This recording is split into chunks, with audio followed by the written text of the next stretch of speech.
Fernando Zubillaga.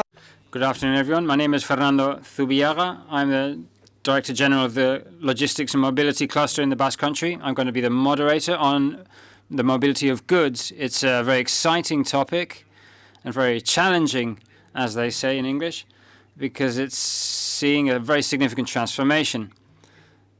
This transformation is due to several factors, as many of you know, due to purchasing and consumption habits that are changing a lot, and also demographic changes. We all know those statistics where most people will live in big cities and cities will become macro cities. COVID itself has been a very important lever. It's been an accelerator when changing those consumption habits. And then another significant factor is the policy of zero-emission cities, those cities for citizens. And another important lever are all these new technologies and how they will affect and help towards the distribution of goods.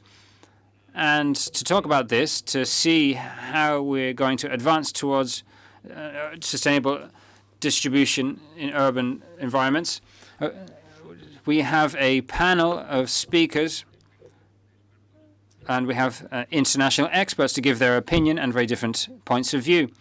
I think it's going to be very enriching. I'm not going to extend anymore. This is the last session of the day, and I hope it will be the most interesting.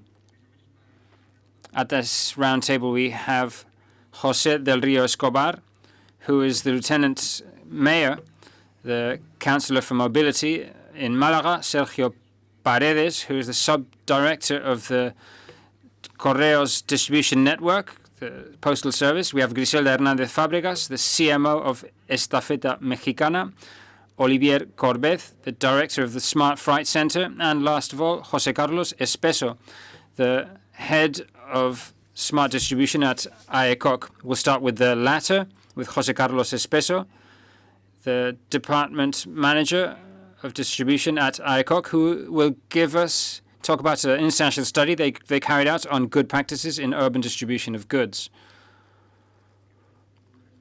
Good afternoon, everyone. Well, first of all, if anyone wants to watch our presentation, visit our website and view it. I'm just going to show you a minute. In city councils such as Zaragoza or Málaga, in the urban distribution of goods, they know that it's one of the initiatives that has to be worked on to make it more efficient, sustainable, competitive, and to answer all the needs of all their citizens. Because at the end of the day, the citizens have to feed themselves, they have to purchase goods, and we need to offer that distribution. Today we've heard a lot of talk about mobility, the scooter, the electric vehicles, and that's all well and good. We're saying that there's an obligatory mobility, which apart from going to the doctor or to work, is the urban distribution of goods. And we need competitiveness and development in cities for this.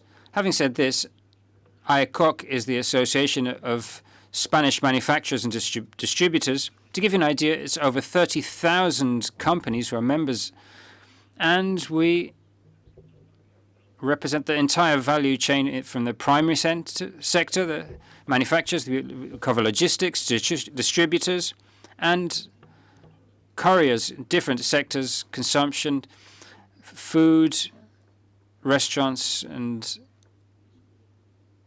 textiles, except for the automotive sector. So what's the role that AECOC must play in urban mobility, in sustainable urban mobility? So what are the citizens' concerns are the customers' concerns, and it's the concerns of people who live in cities. And we see these concerns of contamination, congestion, insecurity, and these have an economic cost which could be about 2% of GDP. We're talking about 23 billion euros, the cost of inefficient mobility today. These are figures from before COVID. The problem is that right now this has changed. We have a consumer who is moving toward large cities, as you've heard, in 20,000 places, but maybe you haven't heard as much about this, which is a change of consumption habits among citizens promoted by e-commerce. People purchase over the internet, and this means a change in habits. People no longer go to a store, but they do it over platforms. And what this does is create a new mobility, which is also taking place in cities. It's also true that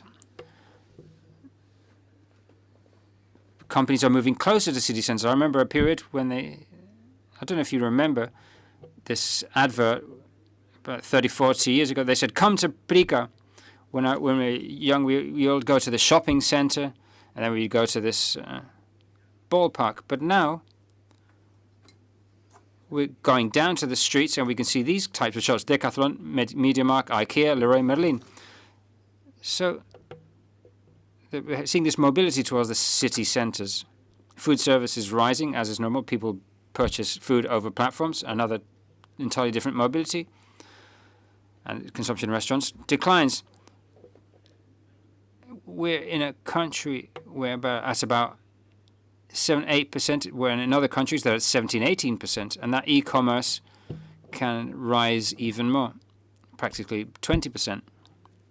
This means that today the urban distribution of goods goes from 38% in the case of Madrid to 50% that is forecast for the next 2-3 years. We're talking about traffic intensity. So 50% of urban mobility will be the transport of goods. So we need to talk about efficiency. If I was in the administration, I would say yes. If we do nothing, this cost rises exponentially. It goes up to more than 31 billion euros,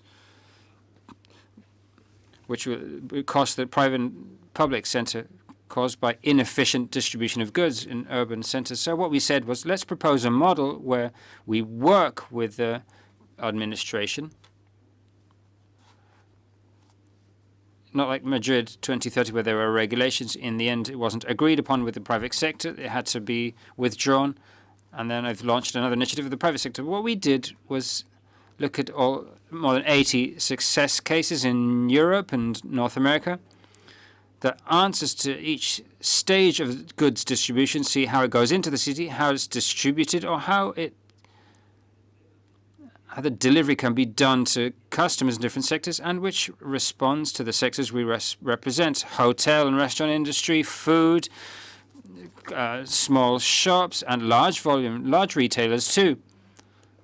We purchase kitchens. We have to install them. Installing a kitchen means that you can spend 3 or 4 hours stopped somewhere. It's another type of distribution. Careful with regulations that we have to apply from now on for low emissions.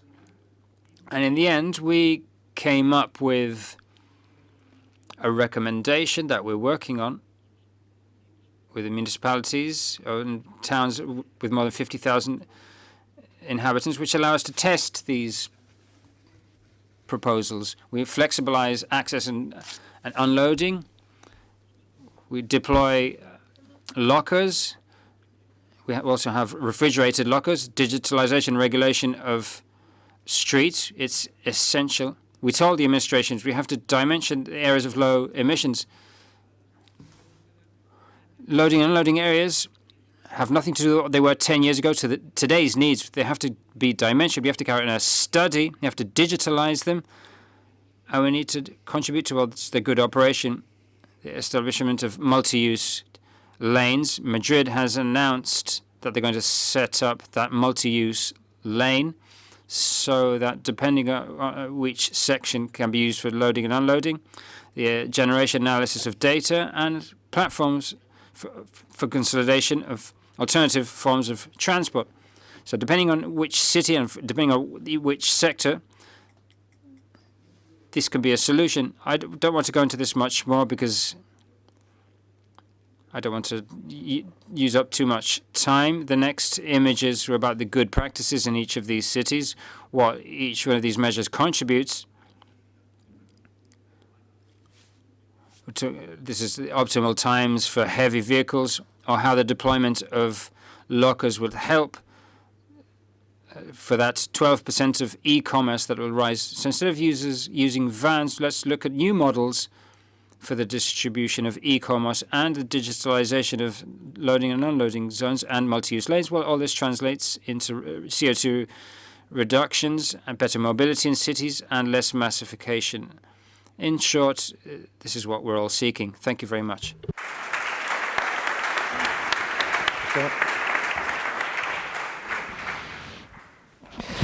Muchas gracias. Thank you very much, José Carlos. We'll leave questions for the end. And now we'll give the floor to Sergio Paredes, Subdirector of the Distribution Network of Correos, the Postal Service. And he's going to talk about the challenges of urban distribution from the point of view of the Postal Service. Sergio, you have the floor. Good afternoon, everyone. Thank you very much to the Bilbao City Council, the organization of this event. I have to start by acknowledging that I was very excited to be invited to this forum, not only because it's in Bilbao, but because Correos was invited to talk about goods, because that means that the image of Correos is starting to change. I had a presentation. They're working on it. When we see the presentation, you'll see that I had included an image of a postman, the old school, not those from 50 years ago, but a postman from about 10 years ago, which isn't that much. But 10 years ago, we were carrying many letters, and now almost none of you knows what that is. Now we're carrying goods, and that's why we're here. And the idea of today's session, or the idea that I wanted to communicate, is how, through this transformation in Correos from carrying letters to carrying parcels, we can offer a bit of a different point of view about the solutions for last mile mobility and the delivery of goods over the last mile. And that was the approach. So we're at a moment of, we're facing a big challenge. We're going through a big transformation. And some people might say, well, it's not that bad, is it? You used to deliver a letter, now you deliver a parcel, and it's almost the same thing. Well, it's similar, but it's not the same thing. A parcel is much bigger. You can't fit it in your trolley. It has you have the related logistics to take it there. It involves a very significant transformation. And the reality is that we have to carry out this transformation while we maintain our previous business. We can't do it overnight, which might be simpler. Well, from that concept, well, here we have it. You're going to skip 3 or 4 in one go. There's the former postman. We don't have that tie or that small trolley. The leap we're making. And I'll stay here and I'll run through this. So what are the conditions for this jump, this leap? Well, we do home deliveries. We're talking about goods. When we talk about goods, there are also supplies. There are many kinds of things. For now, and I underline this, what we do for now is home deliveries and also to offices, and with very tight deadlines. And here we have the difficult part. We have to do this with the structure we had, or starting from the structure we had for the previous business model, and also with business and administrative structure for that previous business model. Both things go in parallel, and it's very important. And also, we have to do it at a competitive price, and we have to do it under the conditions we're talking about here. We have to do it with minimal emissions, with trying to overcome traffic difficulties. So maintaining our commitment as a public company, which we are. Well, we're a private company with 100% public capital. So from now I'll say it's a public company, and you understand what I mean. So the approach that Correos does to solve all this, or to connect all this puzzle, is what we call responsible dispatches. What this means, it has 4 axes. So how does Correos understand the transport of goods, the delivery of goods, in a way that it's sustainable? It has to be sustainable from the packaging. Our offices They have packaging, and that income is invested in the reforestation in different areas of the country. We start with the interesting part, emissions. There are two pictures there. The first is an electric van. The most curious thing is that it's exactly the same as the rest. The only way to tell them an electric one, apart from one that isn't, is that they have a sentence which says this is a green vehicle, even though it's yellow. But otherwise, they're the same. And there's a very important thing here. Correos, through obligation, has always approved any electric vehicle on the market. We've spent 15 years testing them, but 3 or 4 years ago, we weren't able to implement them because though that we were testing, we took them to a distribution unit, we gave them to a postman. We gave it to a postman, and he said, "Oh yeah, it's great." And 2 days later, it was parked. They didn't want it. It wasn't operative, but now they are. For about 3-4 years, the models that we have in the market are perfectly operational. No courier will prefer one or the other. They're good for their work, and that's what it's about. Well, Correo will end the year with a fleet of electric vehicles of 1,500 units, between motorbikes and cars. That's the reality. And the next step is what you see there to the right. We're starting to explore vehicles that cover the intermediate distance, what's between the motorbike and the car. Precisely because of the traffic and parking problems, we're exploring vehicles that provide a loading capacity bigger than a motorbike and flexibility similar to a motor, and also stability that's higher than a motorbike. Those vehicles, which is a 3-wheel motorbike with 2 wheels at the back, that gives them the load stability, but it enables us to maintain flexibility. But of course, in reality, Correos has a much bigger strength. If we talk about zero emissions delivery, Correos has 10,000, I repeat, 10,000 people who deliver on foot. Sometimes you don't have to reinvent the wheel. In reality, there's nothing better than a courier on foot to do the last mile delivery. There's just one problem, and it's that they need the concentration of deliveries to be high enough to make it efficient. You can't have a courier delivering on foot if it takes them 10 minutes to do one delivery and then the next. So they need a motorbike or another kind of vehicle. But if you can concentrate the deliveries enough so that from one door to the other they can walk in a minute or 2 minutes, what you take in a car if you're going from one delivery to the next, if you have to park. So then what's most efficient is to do it on foot. So what else are we thinking about? Well, we're thinking about how to make other kinds of delivery to be as similar as possible to doing it on foot. So how to make it so that those are delivering on a motorbike to do it on foot. And we've had a couple of ideas. These are 2 prototypes of what we call assisted trolleys. It's a motorized delivery trolley where the courier can stand to travel some distances. They can fold up, and they're practically like a normal trolley. So to understand this, we have a scooter in a delivery trolley, and we set up an individual mobility element for cities. And in this way, we can get some types of delivery that used to be done with a combustion vehicle to be done with sustainable vehicles.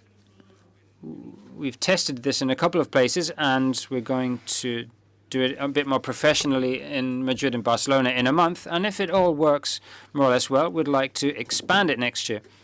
And here we have to start to talk about regulation, because this hasn't been fully regulated everywhere.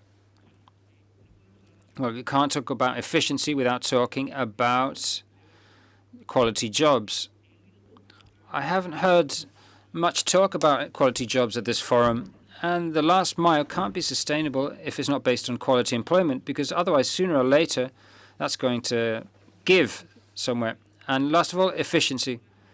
We can say a lot about efficiency, because when you talk about logistics, you always have to talk about efficiency. 90% of everything you do in logistics has to be efficient. I'm just going to do one thing, because I'm sure you know about everything else. I'm going to talk about the efficiency working with urgent and non-urgent dispatches. I'm going to run through this because I know I don't have much time. We have very simple examples, but my intention, well, so you can remember what I'll show you through images.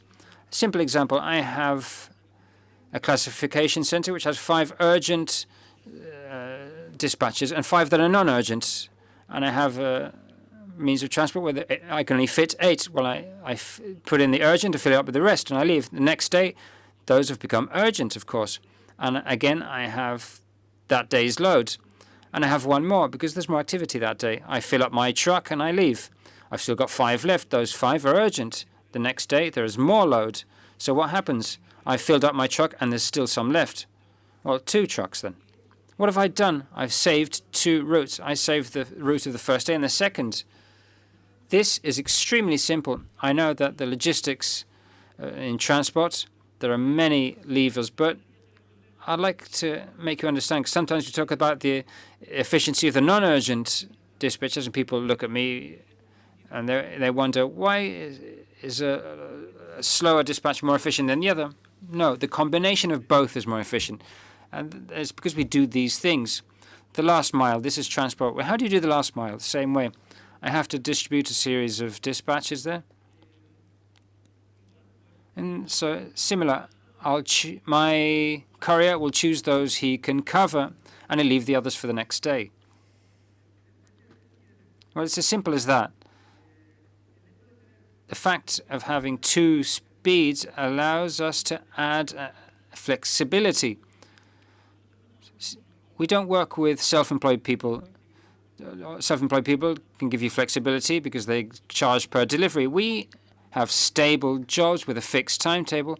So we have to get that timetable to be efficient to make that distribution efficient. And we do that by assigning the dispatches they can do within that timetable.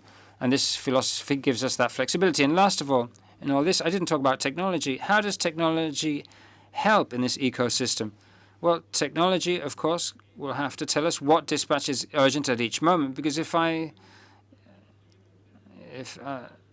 can't just trust the labels, because some non-urgent parcels can become urgent, and technology can help us assign parcels to couriers. I can't give them parcels only depending on their area. I could do that if he could take on as many as I could give him, which some companies can do. But as I have a fixed workload for each worker, I need technology to help me to correctly assign the parcels to each employee to make it efficient. It's a different approach. That's why I wanted to share it with you.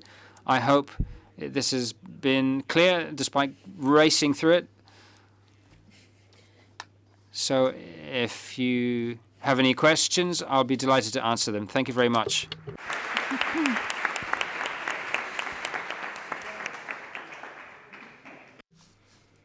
Thank you very much, Sergio. We're going to give the floor to our next speaker, María Griselda Hernández Fábregas, CMO at Estafeta Mexicana.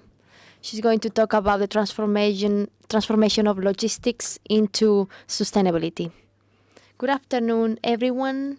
If you allow me, I'm going to stay sitting because you can see the screen better. I'm Mexican. I would like to give you a perspective of what's happening in Mexico with the logistics, because we've talked a lot about the last mile, but logistics is not about the last mile. It's everything we do to make the goods to deliver the goods, and without that service there is no last mile. It is fundamental, but I want to give you a context. This is the company in Mexico. We've been working for 42 years, and we do many things just like Correos in Spain, because the lack of a good postal service makes place for companies like us to exist. We're a 100% Mexican company, and we manage more than 80 million deliveries per year. That means that in terms of sustainability and being able to create a logistic, it means a logistic that enables us to create a mobility that is sustainable for a country that's still very behind from what you all are seeing in Europe at the moment. We have 12,000 collaborators, many operatives, and all this you are seeing in the screen needs to be sustainable. We need technology. We need to make sure it's a good place to work. We have an air fleet, 5 private planes, and we are going to get a 6th one soon. We do all this in our most important center in Potosí. For those who don't know the geography, it's exactly the central point in Mexico. So that's where we are. So the goods mobility changed dramatically. I'm going to give you an example. In a month and a half, we had an 80% of improvement in infra in our business. And we didn't expect that in a year and a half, but in 5 years. So we need to improve our infrastructure to adjust to this change. The car dealerships were not selling cars, so we had to rent our vehicles from all the companies, Hertz and rent-a-cars. So we had to hire thousands of vehicles. So what does mean? That the commerce is increasing and it will keep doing so. So that had to be our most important asset. So we, unlike what our colleague has explained, the client is the most important factor. The efficiency is on a second place. Because if someone doesn't receive the good when at the exact moment, we lose our value. However, in spite of everything I have mentioned, we had to create our own chain, and a chain that was sustainable. It was not just delivering a package from point A to B. We had to create a commerce that was called C to C. So all those people who lost their jobs and needed to create a business on the internet and generate an income, they created a C to C and created an even more complex technology. So the more packages you could carry in a vehicle, the more efficient you were. And if you could deliver all of them in one stop, that you were a genius. But now we need to deliver all those packages as soon as possible, but we also need to go and pick others in several points. So all that made us move to a more sustainable mobility. And those were the elements we had to take up into account in that process. The mission we have is to make people closer and to connect businesses. A topic of sustainability in a logistics company cannot be done without social responsibility, where the most important factor is the community and the planet. This is the way we visualize, and this is the way we make the decisions and we compromise, is from the experience of the client. Because our generations, our children, because we didn't have that growing up, but our children can make decisions of companies depending on their values, whether the company is sustainable or not. If it's not, they're not interested in that company, even when working for these companies. So it's very important.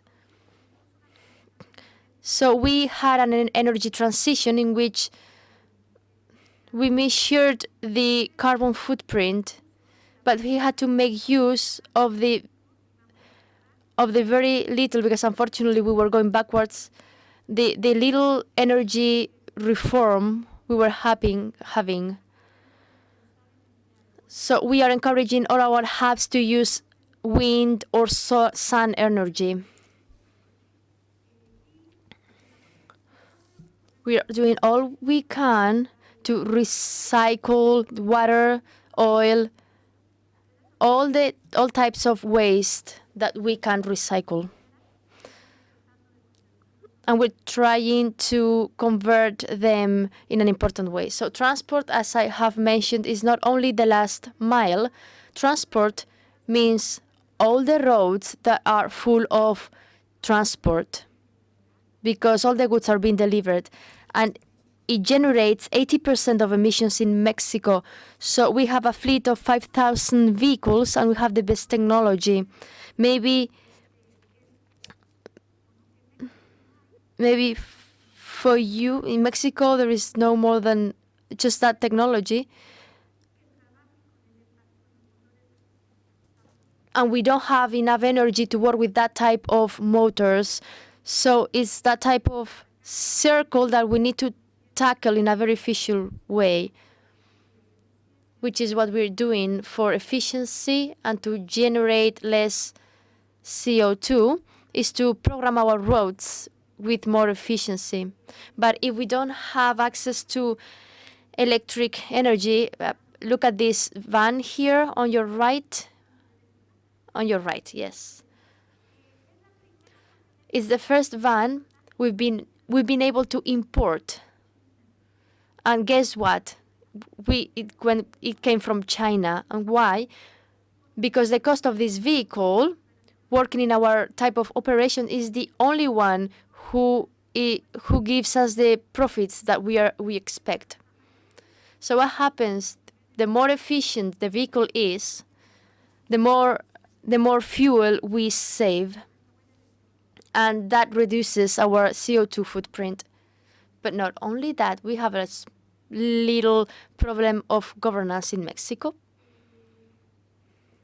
Then the goods transport is over-regulated. We have a local legislation like the state of Jalisco, which has local governments, regional governments, and federal governments. None of them talk to each other. So the local one can say something, and the regional and another thing, and that is a great problem. That is why Forum is very important, because we need to carry ideas that you have all shared here. We talk about insecurity. That is one of the main components we're working on right now. So we've been just informed that on the 1st of December, all the trucks need to have a digitalized letter before leaving the point of origin to control the finances, and so that it is written down what that truck is carrying at all times. So what are we doing here then? We have green delivers. We have some bikes that are very, very similar to the scooters you have mentioned, to work in urban areas that have the more density. We're also working on a project called cycle logistics with the Secretary of Mobility, and we have designed, and I think I have just 1 minute left, something we called pick-up and delivery options.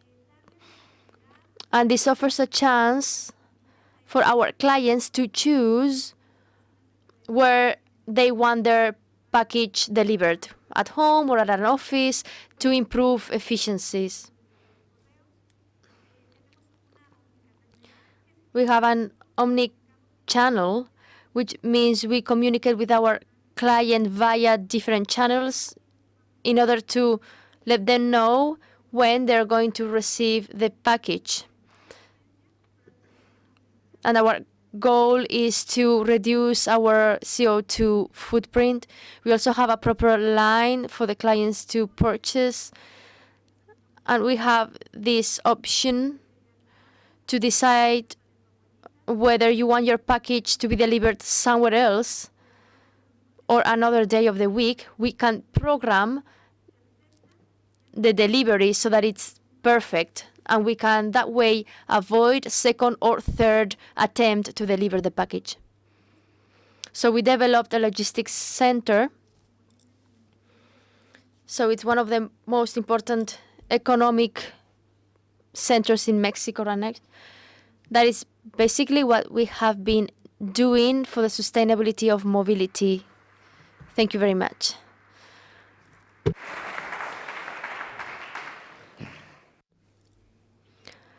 Thank you very much, Griselda. Ahora tenemos un orador internacional, Olivier Corbés, que va a hablar sobre la importancia de los datos en la distribución urbana. Siento haber roto este ciclo del español y porque voy a hablar en... By the way, I'm French, so if we want to shift to French, we could do that as well.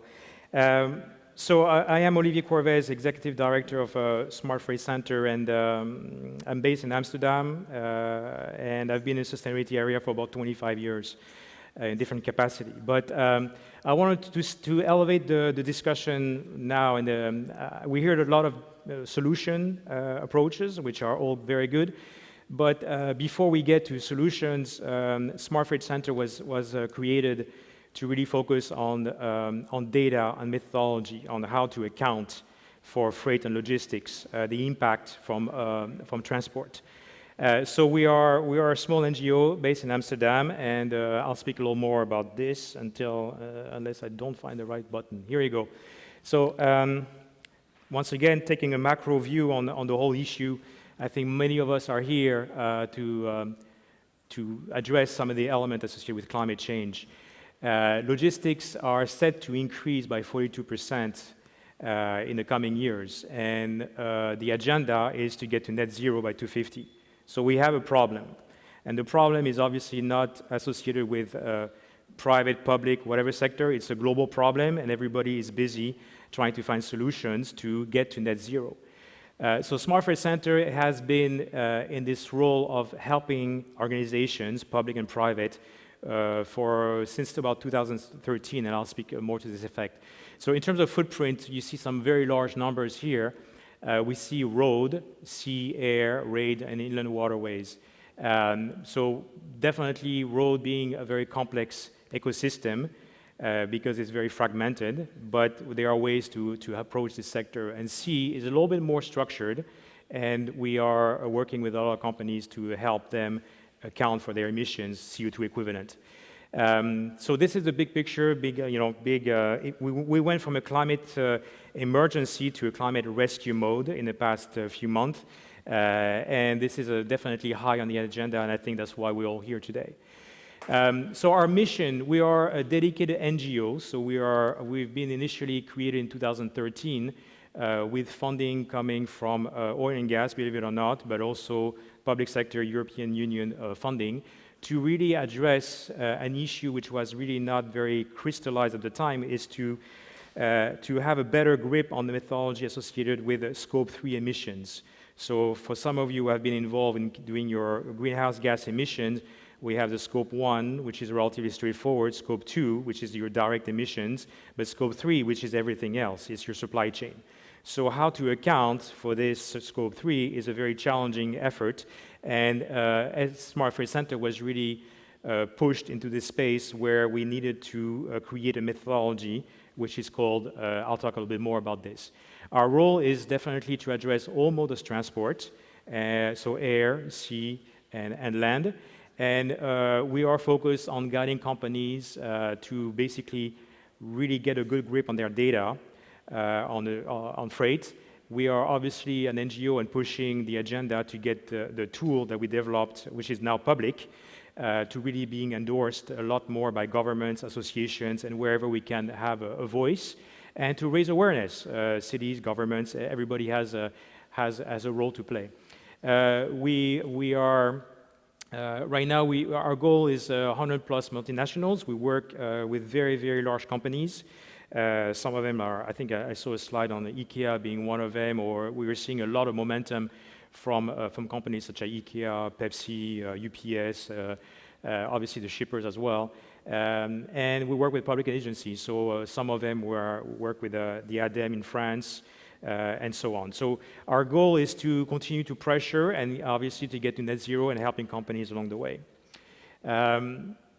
So back in 2013, as I mentioned, there was a void created in Scope 3 on trying to basically have a methodology to calculate emissions. So we developed a harmonized guideline for reporting and reducing logistic emission for work and for business. That methodology developed, it's called the GLEC. It's now in the public domain. Anybody can here go online and download the GLEC and really use the GLEC to calculate your impact, your CO2 equivalent associated with transport and logistics. The way we are structured right now, we have some of our members right now, so we have a membership system also to help members to understand the GLEC, and some of the companies that right now engage, you see some of them here, we have Heineken, Lenovo, Microsoft, etc., which are, I would say on a daily basis, we're engaging with those companies to help them have a better understanding of their footprint. We have another structure. We have affiliates with World Business Council for Sustainable Development, World Resource Institute, BSR, et cetera, et cetera. So we have a large presence. We're very small, but we play with big organizations. So clean cargo is also another element, obviously, for the sea freight that we work on, which represent right now about 90 companies, which are focused on this sector, try to get a better grip on their emission. And we have a large pool of friends, which are obviously organizations outside of the of SFC to really nurture our methodologies and polish the data on methodologies to go forward. So this is on the GLEC. The GLEC has been recognized, I would say, it's the recognized methodology worldwide. We've been endorsed by the Carbon Disclosure Project as a methodology for Scope 3 emission on freight and transport. The science-based targets, so once again, a methodology that now most use, and the Climate and Clean Air Coalitions. We're one of the few NGOs out there with a very strong technical support. So we have one of our key, technical director is at the really initiation of the GLEC in 2013 is still with us and very deeply engaged with the ISO. So this is an ISO standard coming out for freight and transport, and we expect to have the ISO called 14083 to be made public by this time next year. So all organizations will be able to use the ISO and then use it for obviously to calculate their freight and transport emissions. What will continue to exist is the GLEC, because the ISO is extremely complex, and the GLEC is more hands-on of a tool to really go about and doing your calculation. The GLEC is used by over 120 multinationals, and we have lots of programs and tools associated with this. So please take a look. It's a very good tool to start with having good data. In order to make good decisions, you need to start with good data. That's really the principle behind the GLEC. And many organizations really jump into finding solutions without having a good baseline. So our approach is really to start from the beginning, which is to report your data in a consistent way and with a robust methodology, from which you'll be able to set yourself some objectives and targets and so on, and improve. So the building blocks, in summary, I'll be much quicker than my predecessor. We are, as I mentioned, we are continuing to strengthen the GLEC, because we believe there's a lot more countries and organizations that we can reach to in the world. And we are not only European-based, but we have obviously, for example, the EPA Smart Way is based on the GLEC, and we have a lot more friends outside of Europe as well. But we believe that we can continue to push associations and different elements of the overall ecosystem to further get the guidelines endorsed. Companies are also pushing on the advocacy side industry-wide, so we're expanding beyond the shippers. We're also obviously talking with different sectors, like Amazon, for example, being more and more interested in also using the GLEC, so we are in discussion with Amazon and so on. This is one element we'll continue to push on the SFC side. Obviously, once you have your good data, you need to start moving down the path of educating internally your staff. So SFC has been more and more engaged with helping companies how to be more efficient into managing your fleet of vehicles. And I think we have a project right now, for example, in Mexico, supported by GIZ, to help fleets of vehicles. We have 35 companies interested in getting our services to help they train their fleet on how to manage and maintenance on their road transport. So that's also part of the projects we're engaged with. It's called Sustainable Roadmap Training. We offer that, or a different element associated to that. So the training, obviously, being a natural evolution. Once you have a good baseline, you move down the path of training. And then lately, we've been involved since the month of, I believe, May. Another new initiative that came to SFC is what we call Sustainable Freight Buyers Alliance, which is a new initiative which has been supported by BSR, so the former, now it's called BSR, it used to be called Business for Social Responsibility, and the World Economic Forum, which are two of our key partners. And the idea behind SFBA, as we call it, is to bring a large pool of buyers, carriers, and shippers into one large initiative where collaboration will be key, and discussion on finding solutions will also all be part of the collaboration effort.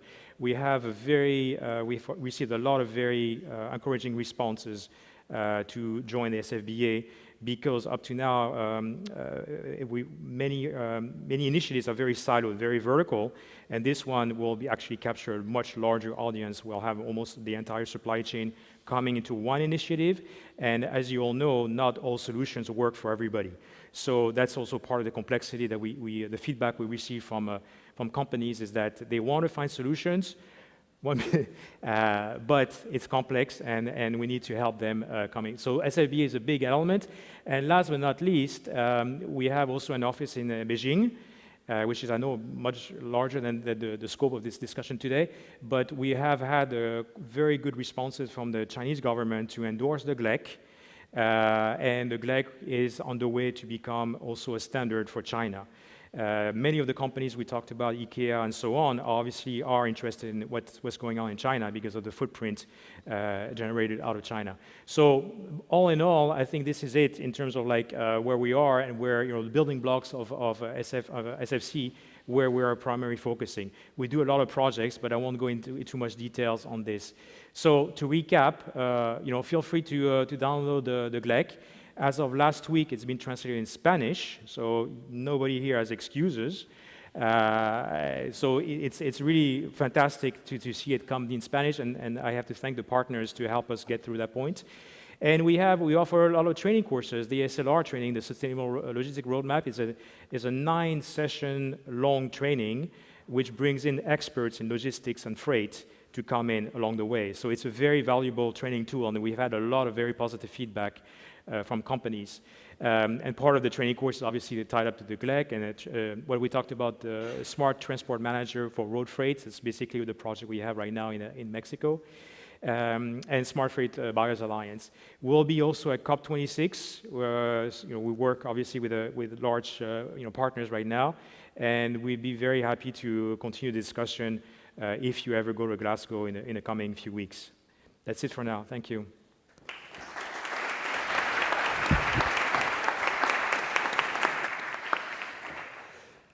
Merci, Olivier.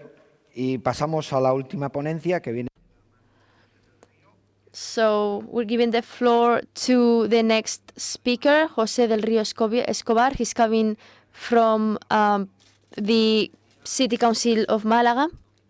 He's going to tell us about the delivering service they've been working on for the last 15 years in Málaga.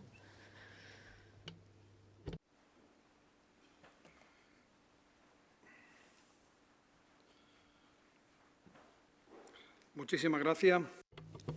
Thank you very much. Good afternoon. Well, I think I have to congratulate the organization for this magnificent SOM, Bilbao 2021. I want to talk to you about good urban goods transport, the distribution of urban goods. First of all, I'd like to tell you about our city, Málaga. Those of you who haven't had the chance to see it in recent years, well, it's gone through a huge transformation in its development. Our mayor had the vision of turning it into a cultural and tourist city, of top-level city, which has meant that, in a way, we've attracted a lot of tourists, and we wanted to make it. And our city has seen huge growth. From 2016 to 2021, it's grown by 5,000 inhabitants, which I think is quite a significant figure given the situation. So therefore, that attraction of tourists to the city centre has meant growth and also led to development of transport of goods. The increase in population and the economic growth that the city has seen has turned Malaga into the economic driving force in Andalusia, the creation of companies and jobs. This exponential increase in e-commerce over recent years has been key. The vision that the government team had in the city council 15 years ago was to create a logistics hub for distributing parcels and packages and parcels. It's clear that that leads us to an effective management of this goods. Otherwise, it would be practically impossible to carry out that urban distribution. That urban distribution at the time was concentrated. Well, the city council at the time created a significant number of public parking spaces, which meant that the citizens going to the city centre could park there easily in public parking spaces. Today, the urban distribution of goods has changed the internal operation of the city completely. There are so many vehicles that go to the city centre to distribute packages that it collapses at sometimes parts of the city. At the time, 15 years ago, the mayor had a vision for the city and he created this hub. This hub which provides a single distribution point for deliveries to the city centre. I'll give you a few examples of what happened before this hub. In Malaga, there are more than 100,000 daily commercial journeys within the city. 20% of the vehicles circulating in our city are vans and trucks. 75% use at least these spaces that we're talking about at least twice a week. The drivers of these vans carry out about 20 daily operations. There is a significant percentage of commercial vehicles that don't have a second passenger, so it's only the driver, and they leave the vehicle occupying a space for a significant amount of time while they move to distribute the goods. This whole problem, which is what turns the historic centre, makes it very difficult to carry out all this distribution that we're talking about. But at the same time, this leads to a lot of traffic in the city, but this distribution of goods is involved in that situation of traffic jams.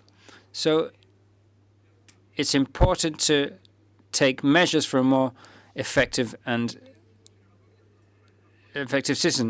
system.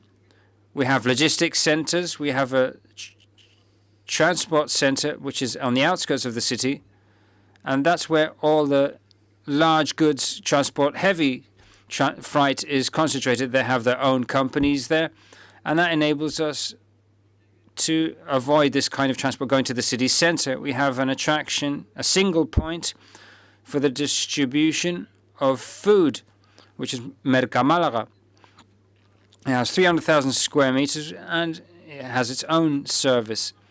Malaga Harbour, which mostly does imports, but although that has changed over recent years, so the total goods moved since 2018 were 3,206,700 tons. 44% were unloaded, as opposed to 55.5% which were loaded, which I think is very important to note. The airport of Malaga before 2019 was over 3 million kilos. It has seen an increase of 11.3% with respect to the previous year. Malaga is in 4th place in number of national flights and the 12th that supports the most load in Spain. We also have a significant area of industrial estates. In Malaga, we have 9,814 square meters of land dedicated to industrial estates. We have 13 shopping centers, which in a way also create a lot of traffic. But the key to our problem is in the city center, loading and unloading. As for loading and unloading, we've controlled this. We have 1,300 parking spaces reserved at 79 points around the city, with different timetables from 9 to 2 and from 4 to 8 in the afternoon. Regarding economic activities, the latest study on mobility for the city in 2019 showed that the heterogeneous factories, distribution centers, logistics centers, warehouses, companies, etc. But now what we're concerned about with this significant growth in Malaga is traditional commerce and hotel and restaurant sector, which has seen huge growth. We're preparing the city for a new model of goods distribution. The city, for years, have seen the need to search for a new model of distribution. We talked earlier on about a hub for packages, and now we're working on a new hub to address the distribution for hotels and restaurants, for which there is so much demand. It's clear that somehow, with these hubs that we have and which we're planning for, the last mile is being distributed with electric vehicles. Malaga has restricted entry to the city centre to combustion engine vehicles. Only residents and vehicles carrying out certain services can enter the city centre. We have to digitalize the entry and occupation of loading and unloading areas.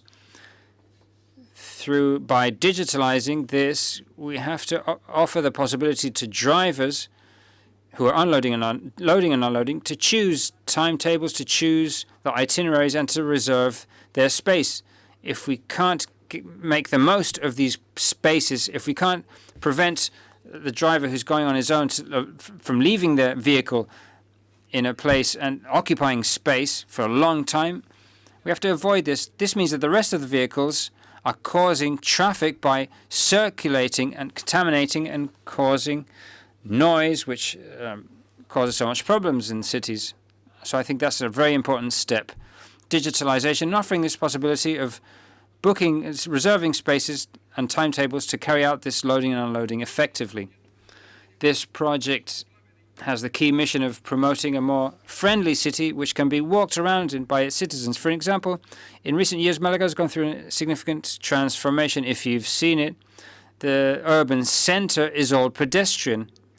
And the last bit in La Alameda, just to see what change we've carried out regarding private vehicles. Before it was 70% for private vehicles using it and 30% pedestrians. Now we've reversed that. It's 30% for vehicles and 70% for pedestrians. And that's what leads us to continue working on those lines to make a much friendlier and breathable city. As a target, we want to make this a low emissions area, but in the project phase, we want to reach 431 hectares in this area with low emissions. During a first phase, we're going to do the center in a part called the El Soho, the Soho part of our city. But the second phase, we're going to install sensors on our streets and our traffic lights so we can have control of the contamination, the noise, air quality, and that's going to be key for that future development that we have planned. It's important for our city. Malaga has 11 districts, and people from all of them go to the city center. 82,000 people from other districts go to the city center, which is and 23% of these journeys are motorized. The main goal of the project is to improve the air quality, noise levels, the change in the distribution, promoting non-contaminant vehicles, digitalization of mobility to improve the quality of transport. And in this new model of city, of distribution, it all needs to be updated. I think it's important what Malaga is doing regarding this project. And we want to continue making progress. I think that our city, I invite you to, taking this opportunity, I'd like to invite you to visit it and see the model that Malaga has become. It's a laboratory, it's a pilot test of many significant projects, and that is making that city attractive for tourists and attractive for cutting-edge technology that we want to benefit from, and also looking at what other projects other cities are doing. Delighted to be here, and thank you very much. Bueno, muchas gracias. Thank you very much, Jose.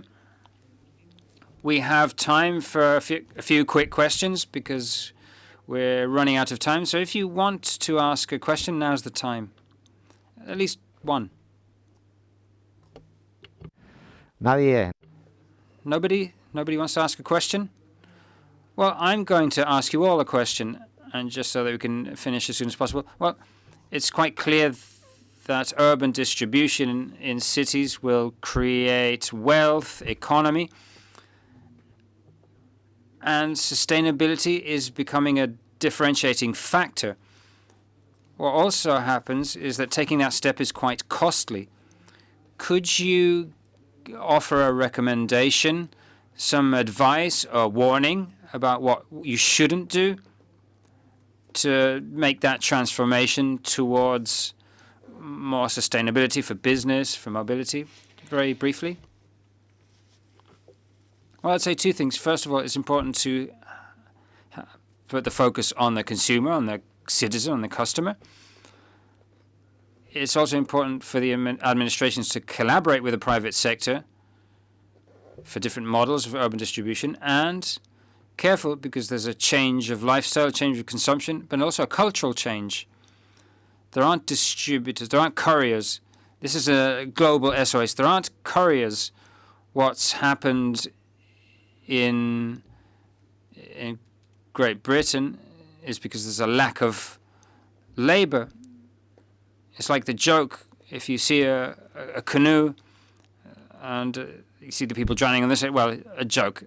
It's possible that in a brief period of time in Spain we might have a problem of a lack of couriers, and we run the risk in the distribution of goods. So we have to seek models of efficiency so that distribution is done in urban centers and to minimize the use of heavy vehicles for this. Well, that's it, just that. Well, I would throw out a thought. I think it's important to move away from this concept, which I think is still there, whereby distribution is free. But in a way, the boom of e-commerce has brought this perception where everything that arrives free of charge because it's given to you with a purchase. But that isn't true. If we don't change that idea, then we do have a problem because we won't be sustainable. If we go into war with different partners, with different competitors at the last mile delivery, we're going to try to get volume through pricing, we won't make the last mile sustainable. And I think the change has to come from the consumer. The consumer has to understand that the service done by the courier when they deliver that package is a service that provides value. It contributes value to the purchasing process. And that has a price.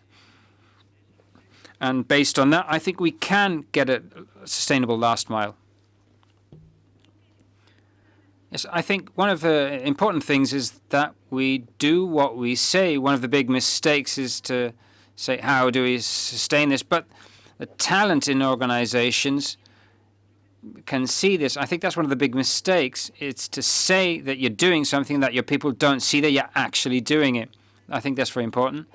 And also the issue of the crowdsourcing models. I think it's a very good model that helps to complement the economy of cities in a way. But in another way, you can't guarantee the sustainability of that model. I think these are two things that I would throw out there.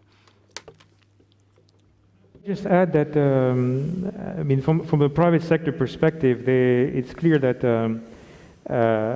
you know, the DHL and UPS, all those shippers are very getting a lot more pressure nowadays to due to the pressure from cities to try to eliminate large transportation and to decarbonize. So they also their image and brand is also at stake, and that's why we're going to see a lot more electric vehicles, smaller vehicles in inner cities. As we heard, Malaga is trying to push transportation outside of some part, and we see it everywhere in the world. Try to push vehicles which are carbon-based, combustible engine. So that will continue. The trend is definitely on, and we'll see that. And from the shippers' perspective, there are definitely a lot of activities going on in the background and investment being put at stake to move in that direction.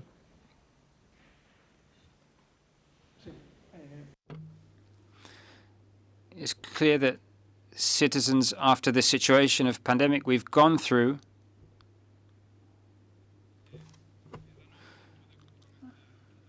after this pandemic, where hopefully it's almost over, but I think there's been a very clear message where what changes should we have to take into account for mobility in cities. The distribution of goods is a very important part, but also journeys in city. How can we have sustainable mobility with electrical vehicles? We have bicycles, scooters, etc. But above all, decontamination, noise, etc. And all this leads us to make an effort in administrations to anticipate the projects that will lead to crowds. We've got hotels, restaurants. We have to take measures and to plan for those future developments. We can't authorize spaces within cities if the administrations aren't capable of providing that sustainable development to make that distribution of goods possible. Citizens today want a lot of space to walk, and I think in cities we have to have this very clear message. The message is safe space for walking and segregate completely the spaces for vehicles and for pedestrians. Well, thank you all very much. If there are no further questions, that would be the end of this panel. Thank you very much, and a big round of applause for our speakers.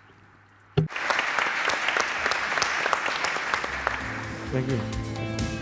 Mucho gusto.